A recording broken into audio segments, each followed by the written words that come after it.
ఆ తర్వాత మీరు ల్యాండ్ ఇవ్వడానికి కొంత సమయం ఏ విధంగా రావాలి పాలసీ అన్ని కూడా నిర్ణయించాం. ల్యాండ్ పూలింగ్ చేశాం. అప్పటికే లేట్ అవుతుందంటే సెక్రటరియట్ కట్టాం, అసెంబ్లీ కట్టాం. నేను ఆ రోజు చెప్పింది మాస్టర్ ప్లాన్ ప్రకారం మనం సెక్రటరియట్, అసెంబ్లీ ఇవన్నీ వచ్చే లోపల మనకు ట్రాన్సిట్ అంటే ఈరోజు ఉండడానికి మంచి బిల్డింగ్లు కావాలంటే అవి కావాలని అపోజిషన్ పార్టీ ఇవన్నీ కూడా రేకు షెడ్లు వేస్తున్నారు, లేకుంటే ఇంకోటి చేశారని చెప్పి అపహాస్యం చేసే పరిస్థితికి వచ్చారు. కానీ ఈరోజు నేను చెప్తున్నా, I'm very happy. First building CRDA building మొదలైంది. ఇది ప్రారంభం మాత్రం. రేపు రాబోయే రోజుల్లో గవర్నమెంట్ బిల్డింగ్స్ కానీ ప్రైవేట్ బిల్డింగ్స్ కానీ అన్నీ వస్తాయి. ఇది ఇంకొక విషయం కూడా మిమ్మల్ని అందరినీ కోరుతున్నాం. మీరు పడిన కష్టాలు 5 ఏళ్ళు నేను చూశాను. ఆడబిడ్డల పడిన అవమానం నేను చూశాను. రోడ్డెక్కి పోరాడారు.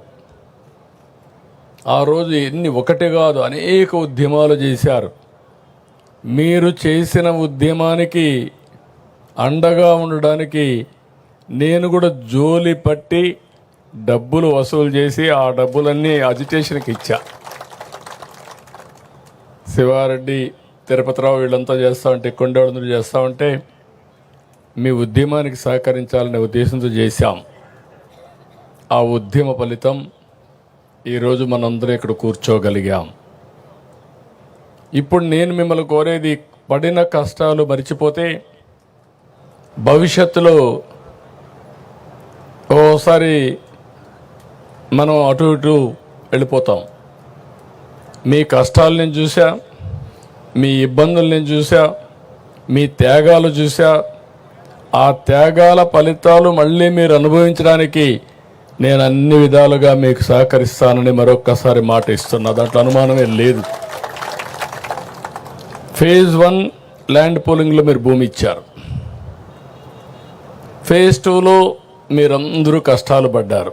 ఇచ్చిన నేరానికి, లేకుంటే మీరు చేసిన త్యాగానికి మిమ్మల్ని నానా హింసలు పెట్టి, ఒకటి కాదు అన్ని హింసలు పెట్టారు. వాళ్ళ అక్కస్ ఎంతవరకు ఉందంటే, కడాన మొన్న కూడా మీరు చూస్తే రాజధాని ప్రాంతం వేశ్యల ప్రాంతం అని మాట్లాడే పరిస్థితికి వచ్చారు. రాజధాని ఎక్కడుంది, ఇది ఒక ఎడారని మాట్లాడారు. రాజధాని ఎక్కడుంది, ఇది ఒక శ్మశానం అని మాట్లాడారు. ప్రతి ఒక్క వ్యక్తి ఉండే వాళ్ళల్లో మీ మైండ్లో అది ఉండాలి, మీ మనసులో అది ఉండాలి. ఉండి ఈ ఐకమత్యం దేనికి కాదు. ఈరోజు ఈ సిటీని బ్రహ్మాండమైన సిటీగా నేను ఒకటే ఆలోచిస్తున్నా, నేను విజువలైజ్ చేసి చెప్తున్నా. ఇంత మంచి సిటీ, ఇంత మంచి ప్రాంతం ఎక్కడా ఉండదు. ఒక పక్కన కృష్ణా నది, దగ్గర 30-40 లక్షల ఎకరాలు సాగు చేసే నదిది. గోదావరి కృష్ణా అనుసంధానమైంది. రేపు రాష్ట్రంలో నదులన్నీ అనుసంధానం అయితే ఇక్కడి నుంచే నీళ్లు వెళతాయి.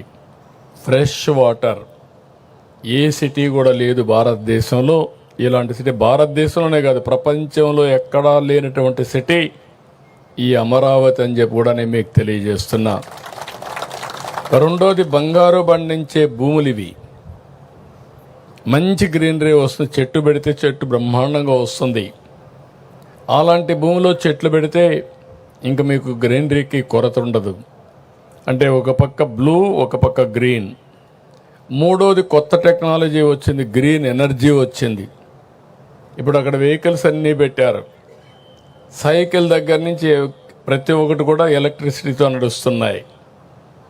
ఇక్కడ సోలార్ వచ్చింది, ఇంటిపైనే సోలార్ పెట్టుకునే పరిస్థితికి వచ్చాం. ఇంకొక పక్కన రాష్ట్రంలో గ్రీన్ హైడ్రోజన్కి వెళ్తున్నాం.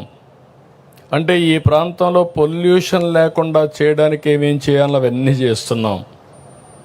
ఇంకొక పక్క హైదరాబాద్ నగరాన్ని నేను చూసి అన్ని నగరాలు చూస్తున్నాం. చేసినప్పుడు రోడ్డు మీదనే, రోడ్డు కిందనే పైపులు వేస్తారు. ఓసారి అది పగిలితే రోడ్ అంతా కూడా మురుకు నీరు పారుతూ ఉంటుంది. అది హైదరాబాద్లో చూసా, బాంబేలో చూసా, బెంగళూరులో చూసా, ఎవ్రీవేర్ చూసా. ఈ అనుభవాలు చూసిన తర్వాత ఫస్ట్ టైం యూటిలిటీస్ అన్నిటికీ సర్వీస్ డక్ట్లు పెట్టేసి ఏది కూడా పైపులు రిపేర్ చేసే పని లేకుండా ఫ్లడ్ వాటర్ మొదలుకొని, వరద నీరు మొదలుకొని, మురుగునీరు మొదలుకొని, కేబుల్స్ మొదలుకొని, కరెంట్ మొదలుకొని, కడాన డిస్ట్రిక్ట్ కూలింగ్ అని పెట్టి ఏసీ కూడా ఇంటి దగ్గరికి తీసుకొచ్చి ఇచ్చే విధంగా, ఆఫీస్ దగ్గర తీసుకొచ్చే విధంగా ఏర్పాటు చేసే పరిస్థితికి వచ్చాం. ఇది ఎక్కడ ఏ సిటీకి లేదు. అందుకే నేను చెప్పా ఇది ఒక గ్రీన్ సిటీ అని. కొంతమంది ఇప్పుడు కూడా మాట్లాడుతున్నారు, ఇక్కడ రైతాంగం త్యాగం చేశారు. మీరు త్యాగం చేసిన తర్వాత ల్యాండ్ పూలింగ్లో ఎప్పుడు కూడా కొన్ని వేల కోట్ల రూపాయలు ల్యాండ్కే ఖర్చు అయ్యే సందర్భంలో మీరు ఇచ్చింది మీరు డెవలప్ చేయండి, ఆ అభివృద్ధి వల్ల దీనివల్ల ల్యాండ్ విలువ పెరుగుతుంది, పెరిగిన దాంట్లో మాకు కూడా కొంత ఇవ్వండి. అదే మరిగా మీరు ఆ ల్యాండ్ అమ్మి ఇక్కడ రాజధాని కట్టడానికి నిధుల సేకరణకు కూడా మీరు సహకరించే పరిస్థితి వచ్చారు. అందుకే ఈ ప్రాజెక్టు సెల్ఫ్ మానిటైజేషన్ అంటే ఒక్క రూపాయి కూడా గవర్నమెంట్ డబ్బులు ఖర్చు పెట్టడం లేదు. నేను విమర్శించే వాళ్ళకందరికీ ఒకే మాట చెప్తున్నా, మీరు ఎప్పుడూ విమర్శే మీరు చేసేది.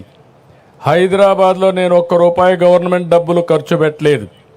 నా తెలివితేటలతో ఆ రోజు బిల్డింగ్ బై బిల్డింగ్ కట్టా. ఆటోమేటిక్గా ట్యాక్సులు పెరిగాయి. ఈరోజు హైదరాబాద్ నగరం వల్ల తెలంగాణ రాష్ట్రానికి 70% వనరులు హైదరాబాద్ నుంచి వస్తున్నాయంటే అది ఆ రోజు నేను వేసిన ఫౌండేషన్ అని చెప్పి మీకు తెలియజేస్తున్నా. అక్కడ ల్యాండ్ ఇచ్చాను, ఇక్కడ ల్యాండ్ పూలింగ్లో ల్యాండ్ మీరు ఇచ్చారు. ఆ ల్యాండ్లో కొంత ల్యాండ్ రిజర్వ్ చేసి ఆ ల్యాండ్ కూడా అమ్మి ఇప్పుడు నిన్న చూస్తే హైదరాబాద్లో నాకు ఎంత ఇది రాయదుర్గ్లో ఎకరా 177 కోట్లు. నేను హైటెక్ సిటీ స్టార్ట్ చేసినప్పుడు హైటెక్ సిటీ ఎదురుగా ఎకరా 1,00,000 రూపాయలు. ఈరోజు 177 కోట్లు అంటే ఎన్ని రెట్లో మీరు ఒకసారి ఆలోచించుకోండి. అంటే ఈరోజు మీరు గుర్తుపెట్టుకోవాల్సింది, ఈరోజు సిటీ ఇక్కడికి ఆగిపోతే ఒక చిన్న సిటీగా తయారవుతుంది.